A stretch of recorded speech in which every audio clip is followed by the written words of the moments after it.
Mga Lods, Hamster Kombat minigames today, July 22.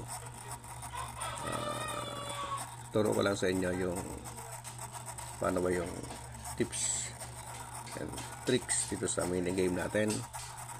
Okay, sige, play natin. 18 steps lang, nabilang ko na.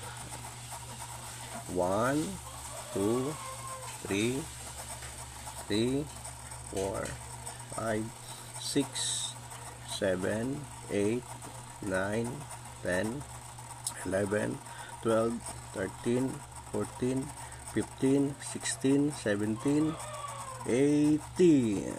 Yes. Okay. Sundan nyo lang yung steps at makakuha nyo na yung ating minigame today. So meron tayong 18 steps sa ating mini games. Good luck mga idols.